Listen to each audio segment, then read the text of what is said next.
What is up, producers? Welcome back to the channel. If you're scared to death of music theory and it's totally foreign to you, this video is going to be for you. I've taken music theory in college for like 4 years. I took it at Icon, I took it at SDSU. And out of all those years, I really only use about 10% of it to produce trap and electronic music. In this video, I'm going to give you guys a good portion of everything you're going to need to know to write stuff that makes sense and use theory. Now, if you like this module, I just completed a complete start to finish course on how to make electronic music. I basically took my 10 years of experience, all my education, and I narrowed it down to 30 days, produced a super dope fire course. So if that's something you guys are interested in, the link's in the description. Definitely worth checking out. If you get it and you're not stoked with it, it's fully refundable. The rest of the modules for music theory are going to be in there. So without further ado, let's hop in and let's get in there.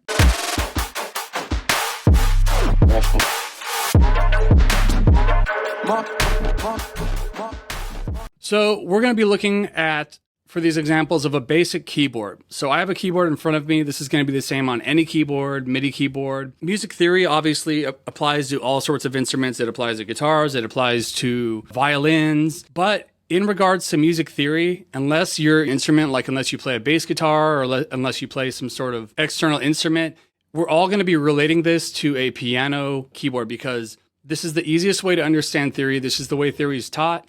And if we're producing, we're going to be working off a piano roll or a MIDI keyboard. So this is going to be our base for all of our examples. So the first thing I wanted to note, in case this wasn't obvious, is the piano roll in Ableton is actually the layout of a keyboard. So over here, it's basically this flipped over and it's vertical. So we'll see we have these corresponding keys here. So we have like the 3 black notes and the 2 black notes, which we'll get into what those mean in a second. And so yeah, basically all we're looking at when we're looking at Ableton's piano roll is a piano. And then all these notes correspond with the notes we have down here. So what do all these notes mean? So basically each of these different notes is a semitone, and every semitone has a distinct pitch. So on my MIDI keyboard, I'm hitting a C note. So that's going to be the sound right here. Semitone up is going to be C sharp. Next semitone is going to be D. So these are all semitones, and from left to right, the pitch gets higher by a semitone. Each note we go up. So a half step in music is the term we're going to hear quite often, and that refers to one semitone. So one step up would be considered a half step. So 2 semitones would be considered a whole step. And I know that might be a little bit confusing because wouldn't this be considered a whole step? And it's not, and we'll kind of get into that in a little bit, but basically the way we're thinking of it is half step, 1 semitone, whole step, 2 semitones. So all notes have a letter name ranging C through B. So the black key is a sharp or flat key depending on how the scale is played. So this would be C, then we have C sharp, then we have D, then we have D sharp. So any note that is black is going to either be a sharp or a flat depending on which way we're moving. So if we're moving up, these are going to be considered sharp keys. So sharp, sharp, sharp, sharp, sharp. Instead of this being F sharp, if we're going down from G, this would be G flat. So a little confusing. I know it's a little strange that they did that, but that's kind of the way it works. So basically we have C through B, and then we have the sharps and the flats here. So again, E, C sharp, D, D sharp, E, there's not an E sharp, F sharp, G, G sharp, A sharp, B, and then they restart from C. So we go through these 12 series of notes and then we restart back on C, and then it keeps going up. And so the 12 semitones is what's known as an octave. So an octave is a number of half steps to the same note in the next octave. So again, 12 semitones or notes is in an octave. So an octave is the number of half steps to the same note in the next pitch. So if we play C down here and then we play C up here, notice how it sounds similar, and that's because this is actually the same pitch. So it's the same note. It's just an octave higher. So like C, C1, C2, D1, D2, you can hear the similarities there. And so it's essentially the same note, but singing an octave higher or a version higher, if you will. And so with that being said, that there's 12 semitones in an octave, there's 8 notes in a musical scale. So when we're using a musical scale, we're actually not playing every single one of these notes in every scale. We're only using 8 of them. So a scale in music theory is any set of musical notes ordered by fundamental frequency or pitch. A scale ordered by increasing pitch is an ascending scale, and then decreasing is a descending scale. A scale can be summarized as an ordered sequence of notes, typically creating a harmonious, non-dissonant sound when played together. So this brings us to why we were talking about some are considered whole steps and some are considered half steps. So basically the way we're thinking of this is if we're playing a musical scale, we're only going to pick and choose certain of these semitones to play. And that's because we're going to pick ones that sound good in relation to each other. And we're going to use a formula with whole steps and half steps to achieve this. So in a major scale, it's going to be the order we're going to use to achieve any major scale is going to be a whole step. So it's going to be C, whole step up to D. So we're going to skip C sharp, whole step up to E, half step up to F, whole step up to G, whole step up to A, whole step up to B, and then a half step up to C. So that would be a C major scale. So this is the first one everybody learns because it's pretty much just go across the white keys from one C to the other. That's essentially a musical scale. And so notice if we start implementing the wrong keys, like the black keys, how it sounds a little dissonant and strange as opposed to something like this. And that's because those notes are outside of this scale. The part that's easy to remember is this movement is going to be the same for every single major scale. So in the last version, we started on C. Now we're going to start on C sharp and we're going to move up those same steps. So from C sharp over here to D sharp, we're going to do a whole step from D sharp, skip 2 notes up to F, half step up to F sharp, whole step. That's another major scale, and that's C sharp major. So this makes our job really easy when we're playing scales. We just have to know which steps are whole steps and which steps are half steps, and we can play a major scale anywhere on the keyboard. So here's an example of a C major scale.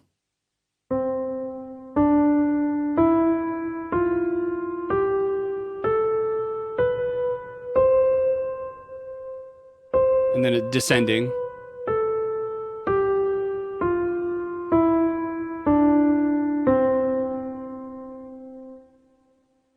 So now we're going to talk about minor scales. So we have major scales and minor scales, and some additional ones we'll get into later on, but these are the primary ones that are used and the primary ones you should be concerned with.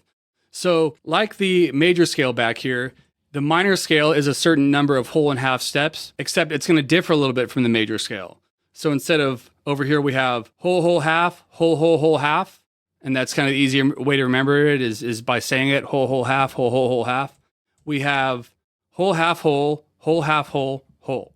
Major can be described as like happy, upbeat, poppy, all that kind of stuff, whereas a minor scale is a little bit more sad, a little darker, can be used in trap, can be used in a little bit of the more emotional and dark kind of genres. So this is going to have a more kind of downbeat feel to it.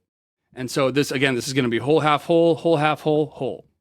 We're going to go whole, half, whole, half, whole. So putting all that together, we have.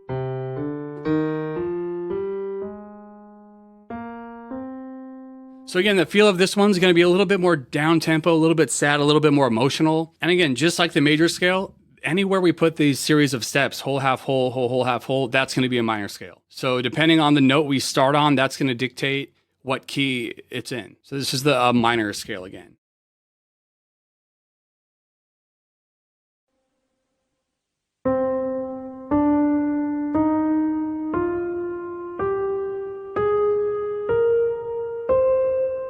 And descending.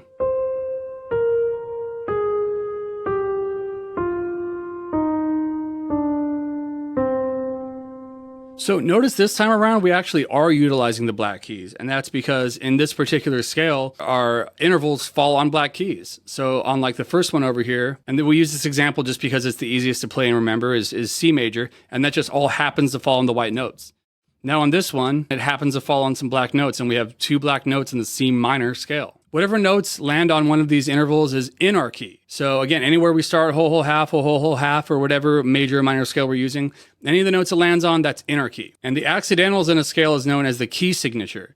In other words, how many sharps or flats a key has will dictate the key signature. So the way we know what key something is in is by using the key signature. So C major, for example, would have no accidentals or sharps or flats because coming back to the example over here, there are no accidentals being the black keys. So there's no sharp or flat notes. Whereas in this example, G major, this one happens to land on one sharp note, which is F sharp. So the key signature for G major is going to have one sharp, and that's going to be on F.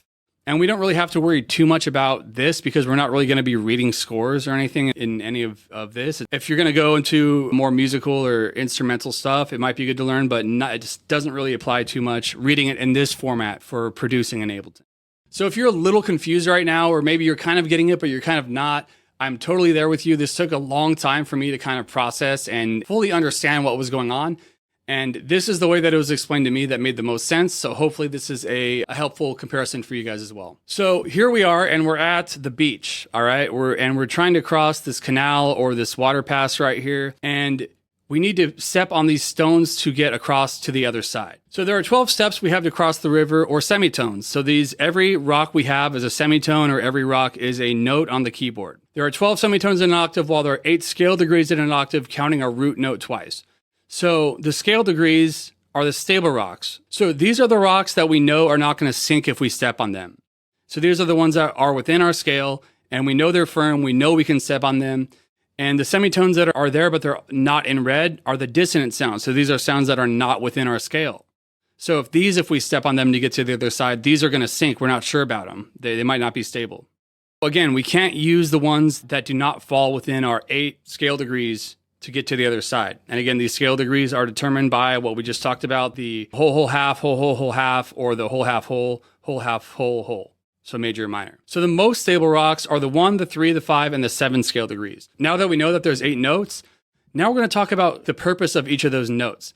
So while we can use the 1, the 2, the 3, the 4, the 5, or the 6, or the 7, and then the 8 would be land, so that would be an octave up, there are some that are stronger and have stronger pulls than the other ones.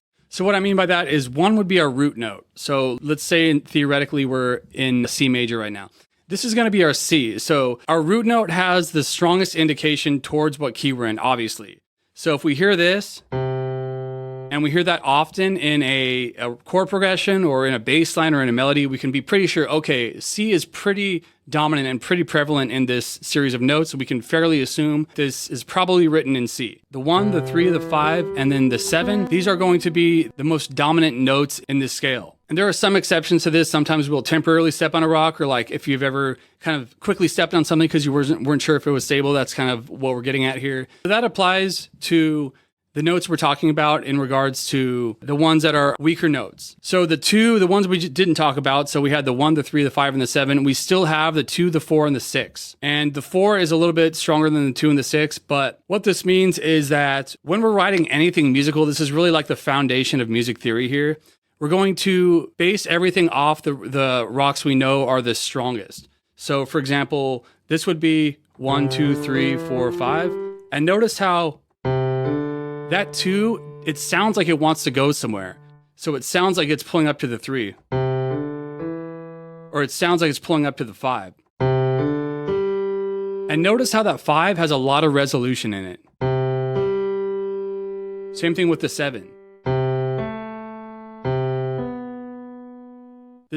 So the 2, the 4, and the 6, when we're writing something musical, we typically want to pivot back to one of the notes that are dominant in our key we're using. So that's 1, 2, 3, 4, 3, 5. So just notice how they seem to pull towards different steps. So we're running across these rocks, and maybe we have to hop back for a second, maybe we have to hop forward. We know which ones are the stable and which ones are going to offer the most resolution or the most security for us. So whatever notes do not land on these notes intervals is out of key. So again, all those are rocks that we're going to step on, they're going to sink. The metaphor would be they would be dissonant. Again, C major is all white keys, so it's the easiest to remember. Started here, and then we ended on C. And again, the note the scale starts on dictates the key. So C to C, if we start on C, our scale is C. Again, there are 8 notes that make up a scalar key. I know that some of this is a little redundant, but I really just want to make sure everybody's understanding this. All the different notes play a different role within the scale. So the 2 and the 7 have the strongest pull back to the tonic or the 1. So just like we showed on the rocks, the 2 and the 7, we have ones that are firmer than the others. We have ones that are more dominant than the others. And so we have names for these notes, and that would be the tonic, the supertonic, the mediant, the subtonic, the subdominant, dominant, submediant, and leading tone. And you don't have to remember these names at all. You just have to remember what purpose each of these notes serve in the scale. So like we just looked at on the rocks, the 1, the tonic, our root, the 1, the tonic, all the same, the basis of our scale. And then we'll use C. Supertonic, median, subdominant, dominant, submedian, leading tone. Now we know which notes are the most dominant and the ones that are quote unquote most used or have the most resolution or the most association with the root note. Now how else can we use these? So the 1, the 3, and the 5. These are 3 of our most dominant notes, and this is actually what forms a triad. So if we play these all at once, There's our first chord, C major triad, the 1, the 3, and the 5. So now we're going to kind of get into understanding triads and what triads are. They can be summarized as a collection of notes within a musical scale that sound good to play together and are typically the most reminiscent of that scale. So again, the dominant notes.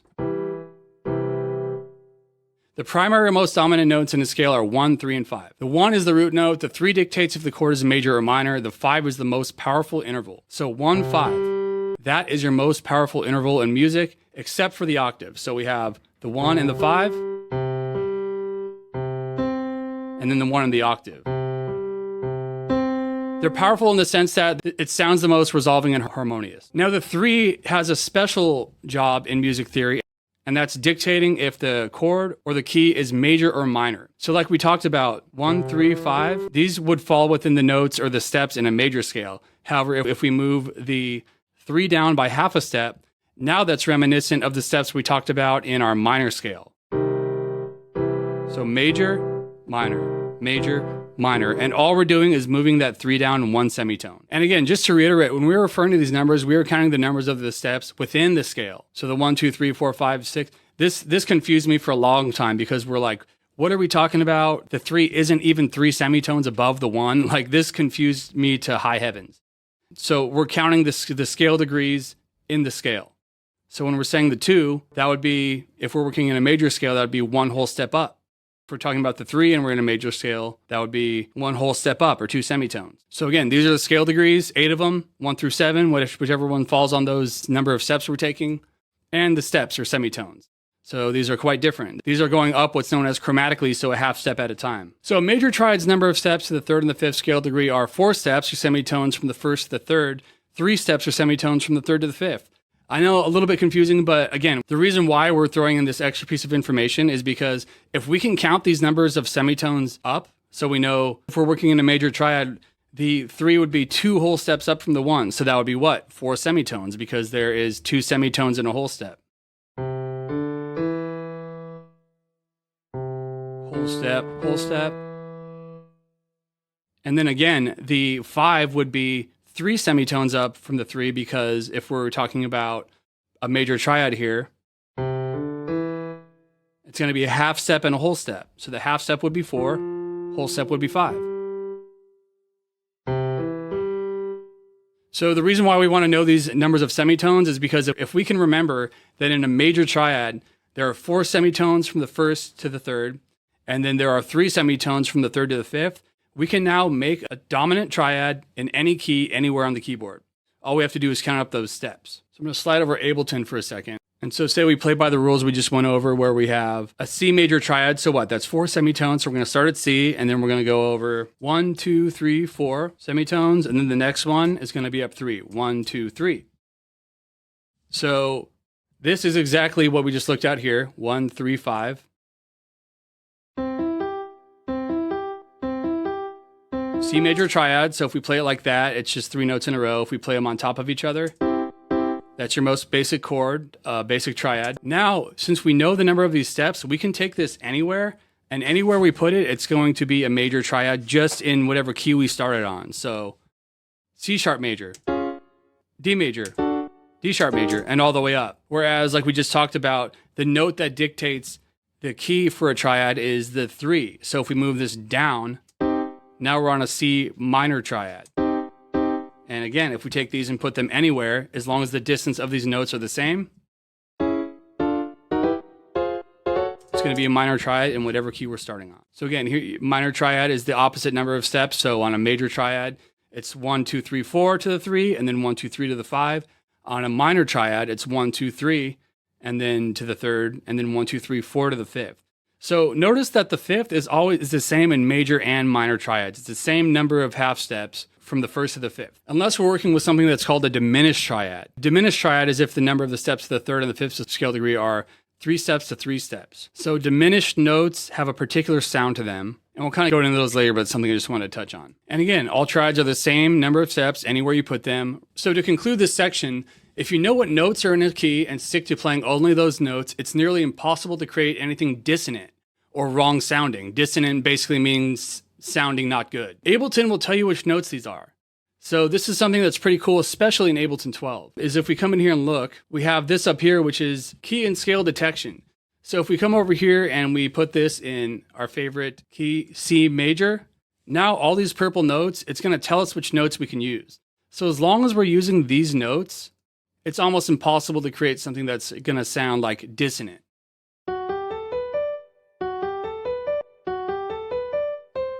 Now notice if we start straying off a little bit and start using some of the wrong notes, notice how it kind of sounds off or different. That's what we're talking about here. So Ableton will tell you what notes these are, plain and simple. When you start a project, set your master key and scale, and this will make your job 1,000 times easier. And knowing which notes are dominant or having the closest relation to the key will help you craft strong melodies and chord progressions. These dominant notes serve as great anchors when writing melodies. So I know this is a lot of information to take in. You may even want to watch this again. I hope I did a good job of explaining it to you guys. Before we go on to play a couple examples of some scales. So like we just talked about, same distance of notes anywhere we put them. So what we have here are some major scales. And notice how they all sound the same. So they have the same distances of them, but they just start on a different key and they have a slightly different sound of where they start.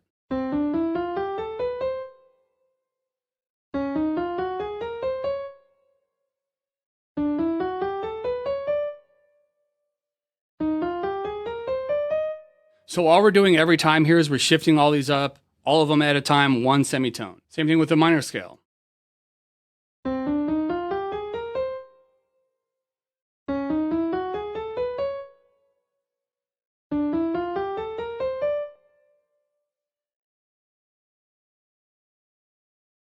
So again, 8 notes, the right intervals, each step to each note, depending on what scale we want. The steps to each note is dependent on what scale we're using, and then knowing which notes are going to be the dominant one. I really want you guys to kind of take this home, wrap your head around it, open up Ableton, play around a little bit, listen for what sounds good and what sounds dissonant. For example, look at it, play a fifth on your keyboard or put it into your piano roll versus something like a half step, and start getting your ears adjusted to the different sounds are. So thank you guys for watching. I hope this was helpful, and I will see you in the next module.